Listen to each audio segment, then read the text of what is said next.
பிஸ்மில்லாஹ் ரஹ்மான் ரஹீம்.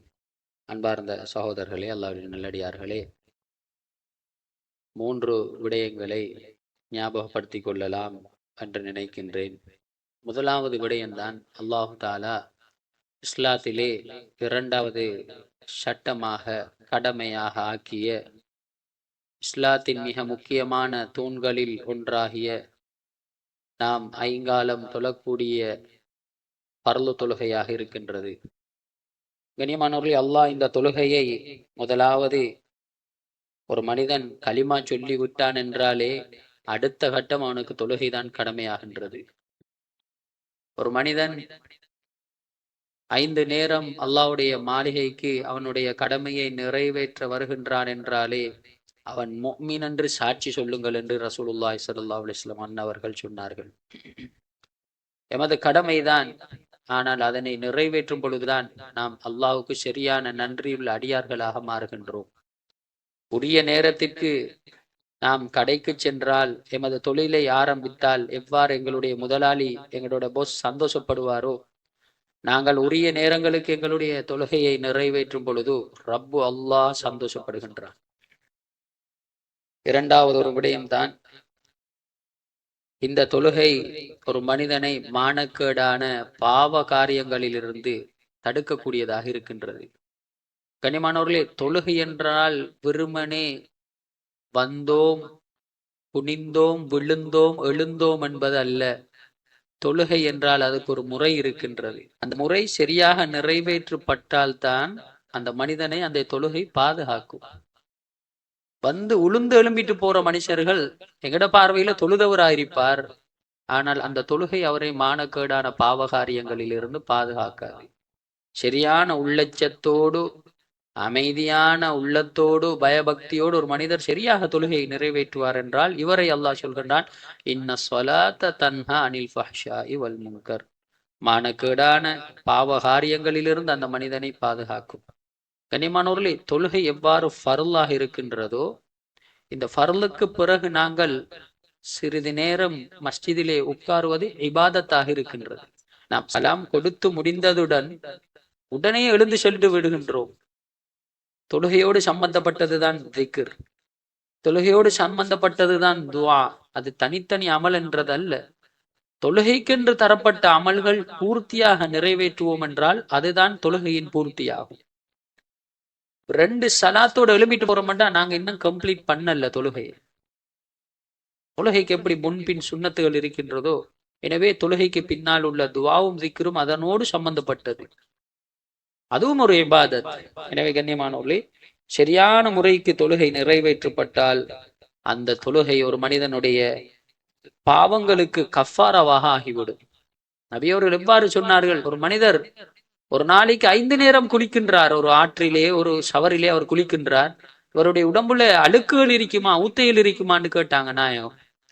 சஹாபாக்கள் சொல்றாங்க, அறவே இருக்காதே யார சூழல்லா, எப்படி இருக்குமா அவர் உடம்புல ஊத்த? சொன்னாங்க, இத மாதிரி தான் ஒரு மனிதர் துன்யாவோட புலங்குறாரு, பாவங்களை பாக்குறாரு, கேட்கிறாரு. இந்த மனுஷன் 5 நேரம் பள்ளிக்கு வந்து போகல இவரை இந்த பாவத்தை விட்டும் இந்த தொழுகையும் இந்த அல்லாஹ்வுடைய மஸ்ஜிதும் பரிசுத்தப்படுத்து. அப்ப எந்த நேரம் மௌத்து வந்தாலும் நாங்க ஒரு பரிசுத்தமானவன் என்ற நிலைமையில மரணிக்கக்கூடிய ஒரு சான்ஸ் ஒன்று இருக்குது. கண்ணியமானவர்களே, அதே மாதிரி அல்லாஹ் தாலா கியாமத்து நாள்ல இந்த தொழுகைக்கு ரொம்ப இம்பார்ட்டன்ட் கொடுக்கிறான். எப்படி கியாமத் நாள்ல முதலாவது அல்லாஹ் தாலா கேட்கின்ற கேள்வியே தொழுகையை பற்றித்தான். நீ அந்த தொழுகையை சரியாக நிறைவேற்றி இருந்தால்தான் உன்னுடைய ஜகாத், உன்னுடைய சதக்கா, உன்னுடைய நோன்பு, உன்னுடைய ஹஜ்ஜி, உன்னுடைய உம்ரா, ஏனைய தான தர்மங்கள் எல்லாமே பாஸ். தொழுகையில பிரச்சனை, மத்த எல்லாம் நடந்திருக்கு, அல்லாஹ் தாலா அதை கொஞ்சம் கூட திரும்பி பார்க்க மாட்டார். தொழுகைதான் அடிப்படை. ஏன்? இந்த தொழுகைதான் ஒரு மனிதனை அல்லாஹ்வோட ரொம்ப கணக்குது. சுஜூது செய்யறோம், ருக்கு செய்யறோம், யாருக்கு செய்யறோம்? சுஜூதுலையும் ருக்குலையும் சுப்ஹான ரப்பியல் ஆலா வ பிஹம்தி, சுப்ஹான ரப்பியல் அஸீம் வ பிஹம்தி, யார பரிசுத்தப்படுத்துறோம்? அல்லாஹ்வோட ஒரு மனிதன் கனெக்ஷன் ஆகிறான். ஆரம்ப காலத்துல இஸ்லாத்துல நபி அவர்களிடத்துல சஹாபாக்கள் வந்து, யார் சொல்லா, எங்களுக்கு இதுக்காக வேண்டி துவா செய்யுங்க, அதுக்காக வேண்டி துவா செய்யுங்க, இந்த நலவுகள் கிடைக்க துவா செய்யுங்க, நாங்கள் உங்களோட சொர்க்கத்துல இருக்க துவா செய்யுங்க. இப்படி இருந்த சஹாபாக்களுக்கு எப்ப அல்லாஹ் தாலா தொழுகைய பரிசா கொடுத்தானோ இப்ப சஹாபாக்களுக்கு இல்லைன்ற சந்தோஷம். மக்கத்த காவிர்கள் கேட்கிறாங்க, என்ன இன்னைக்கு உங்களுக்கு பெருநாளாண்டு கேட்கிறாங்க. சொன்னாங்க சஹாபாக்கள், இல்ல இவ்வளவு நாள் நாங்க எங்கட நபிட்டதான்னு சொல்லி சொல்லி இருந்தோம், ரப்புட்ட கேளுங்க கேளுங்கண்டு. இப்ப ரப்பு நாங்களே அவனோட டிரெக்டா கேட்கறதுக்குரிய அமலை தந்துட்டான். நபி அவங்க மஸ்ஜிதுல இருக்கிறாங்க, ஒரு மனுஷர் வந்தார், தொழுதாரு, எழுப்பிட்டு போறாரு. சலாம் சொன்னார், நபி அவங்க பதில் சொல்லல. சொன்னாங்க ஃபஸல்லி ஃபஇன்னக லம் துஸல்லி, தொழுங்க, இன்னும் நீங்க ஒழுங்கா தொழலன்னா. அவர் திரும்ப தொழுகிறாரு, திரும்பவும் சலாம் சொன்னாரு, நபியும் சொன்னாங்க தொழுங்க, நீங்க இன்னும் தொழலன்னாங்க. திரும்ப தொழுதாரு, திரும்ப சலாம் சொன்னாரு, நபி அவங்க பதில் சொல்லல. நபி அவங்க சொல்றாங்க, தொழுகையினுடைய பூர்த்தியை சொல்லி கொடுக்குறாங்க. அமைதியோடு ஆறுதலோடு தொழ வேண்டும். எப்படி சொல்லுவாங்க, வாலிபனை போல நல்ல அழகா ஒழு செய்யணும், கைகளை மடக்கி நல்ல அழகா ஒழு செய்யணும். வயசான ஆக்களை போல பக்குவமா தொழணும். வாலிபனை போல சும்மா அப்படி உளுந்தெலும்புறல்ல, வயசான ஆக்களை போல பக்குவமா தொழுவோம்.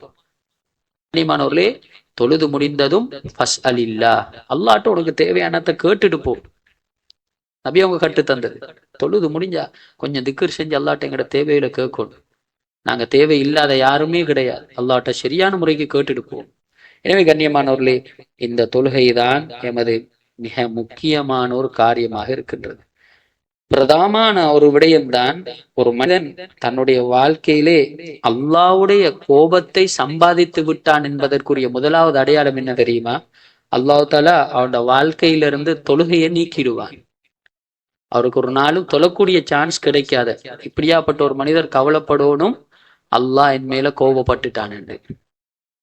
இரண்டாவது அடையாளம், ஹராமான உறவுல சிக்கிடுவார். அல்லாஹ்வோட கோப பார்வை யார்கிட்ட இருக்குதோ அவரு ஹராமான ஒரு டச்ல இருப்பாரு. சொந்தமா வைஃப் இருக்குது, ஆனா ஹராமான இன்னொன்றுல இருப்பார்.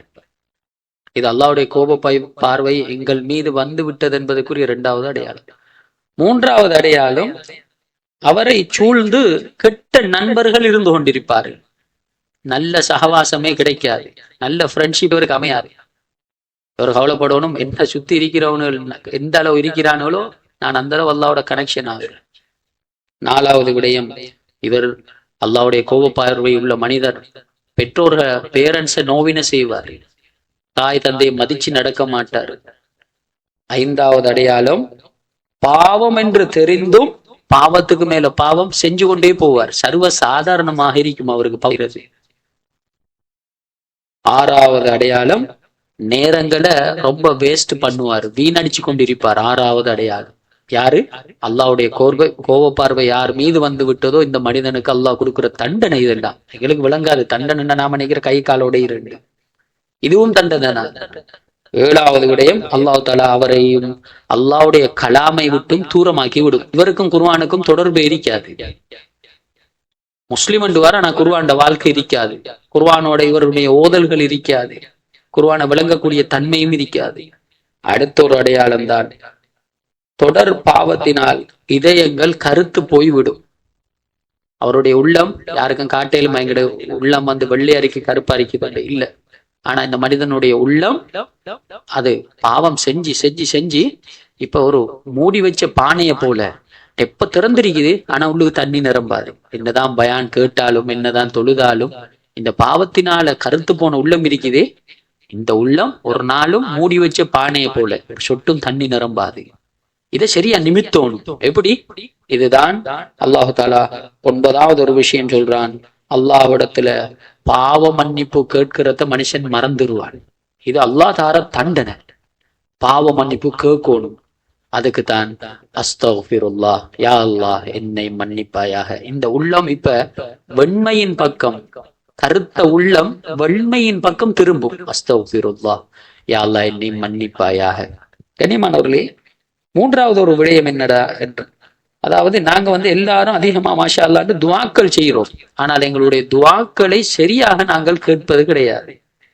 முதலாளிகிட்ட போயிட்டு சம்பளத்தை கூட்டி தாங்கன்னு கேட்கறதுக்கு ஒரு முறை இருக்குது. ஒரு லெட்டர் ஒன்று கொடுத்து கொஞ்சம் பணிவா, என்ன சின்ன ஒரு ரெக்வஸ்ட் உண்டு, என் ஃபேமிலியில இப்படி ஹாலாத் இருக்குது, இந்த மாதிரி கம்பெனிக்காக வேண்டி நான் பாடுபடுறேன், சின்ன ஒரு லெட்டர் ஒன்று இருக்குது, கொஞ்சம் பார்த்து ஒரு ஹெல்ப் ஒன்று செய்யுங்க என்று சொல்லி நாங்கள் அன்பா பேசுறேன். நான் எத்தனை வருஷம் வேலை செய்யறேன், உங்களுக்கு தெரியாது, அவங்களோட கண்ணுக்கு நான் விளங்கலையா, அப்படி இப்படின்னு பேசப்போக்குள்ள முதலாளிக்குரிய அந்த உள்ளத்துல எண்ணம் வராது. அப்ப அல்லாட்ட நாம கேட்கறதுக்கு ஒரு முறை இருக்குது. எடுத்தம் யாழ்லா இப்படி பிரச்சனை அப்படி பிரச்சனை, துவா கேட்கறதுக்கு முதலாவது முறை சொல்லி தராங்க. கண்ணியமான காலங்கள்ல அல்லாஹ்விடத்துல துவா கேட்கணும் அதிகமா. இப்ப ரமலான் ஒரு கண்ணியமான காலம், இதை நாங்க சரியா பயவா கேட்கணும். சில சந்தர்ப்பமான நிலைமைகள்ல துவா கேட்கணும். பிரயாணத்துல துவா கபூல் ஆகுது, அப்ப பிரயாணத்துல நாங்க அதிகமாக துவா செய்யணும். எங்களுக்கு ஏதாவது ஒரு அநியாயம் நடந்துட்டா டைரக்டா எங்களோட துவா கபூல் ஆகும். அப்ப அந்த நேரத்திலயும் சரியான துவாக்களை செய்யும். சங்கை மிகு நேரங்கள்ல சந்தர்ப்பங்கள்ல துவாக்களை செஞ்சு கொள்ளணும். அடுத்த ஒரு விடயம் தான், துவா கேட்கும் பொழுது நாங்கள் கிபிலாவை முன்னோக்கி இரு கரங்களைகளை உயர்த்தி நாங்கள் துவா செய்ய வேண்டும். துவா செய்துவிட்டு அந்த 2 கையாலையும் எங்களுடைய முகங்களை தடவி கொள்ள வேண்டும். இது துவா கேட்கறதுக்கு உள்ள ஒரு முறை. அடுத்த ஒரு விடயம் தான், நாங்கள் வெடிச்சத்தமாவும் துவா கேட்க கூடாது, எங்களுக்கே நாங்க கேட்கறது விளங்காத அளவுக்கும் துவா கேட்க கூடாது. நடுத்தரமாக பணிவுத்தன்மையோட அல்லாஹ்விடத்துல அன்போட இரக்கத்தோட துவா செய்யணும். அடுத்த ஒரு விடயம்தான், நான் கேட்கிற விஷயத்தை என்ற ரப்பு தருவான் என்ற உறுதியோட அல்லாஹ்விடத்துல பணிவாக இஜாபத் எனக்கு கிடைக்கும், நான் கேட்கக்கூடிய நலவு எனக்கு கிடைக்கும், என்ற ரப்பு எனக்கு தருவான், அந்தந்த சந்தர்ப்பத்துக்கு உதவி செய்வான் என்ற உறுதியோட கேட்கணும். அடுத்த ஒரு விடயம்தான், நாங்க ஒரு துவாவை 3 தடவை கேட்கிறதும் ஒரு சுன்னத். அல்லா எனக்கு ஆரோக்கியத்தை தாயா அல்லா, எனக்கு ஆரோக்கிய தாயா அல்லா, என்னுடைய உடல்ல ஆரோக்கியத்தை சிஹத்தை தாயா அல்லான்னு 3 தடவை கேட்கிறது அது ஒரு சுன்னத்தாக இருக்கின்றது.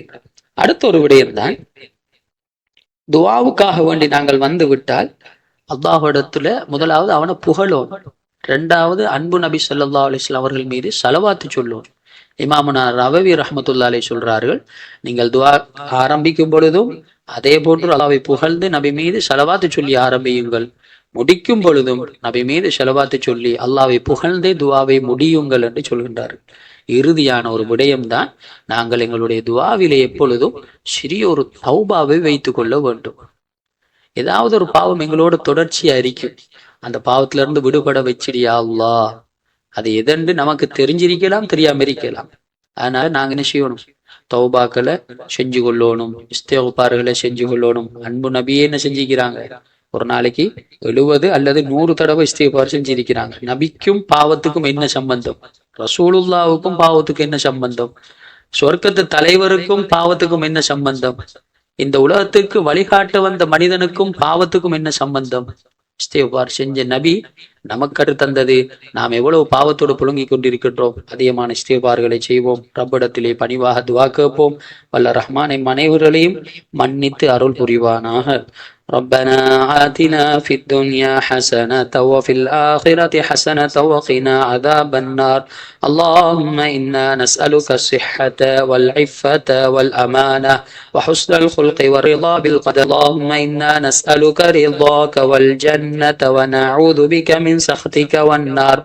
ربنا لا تجعلنا فتنة للقوم الظالمين ونجنا برحمتك من القوم الكافرين يا ذا الجلال والإكرام يا ذا الجلال والإكرام يا ذا الجلال والإكرام. أمتنا مع الإيمان.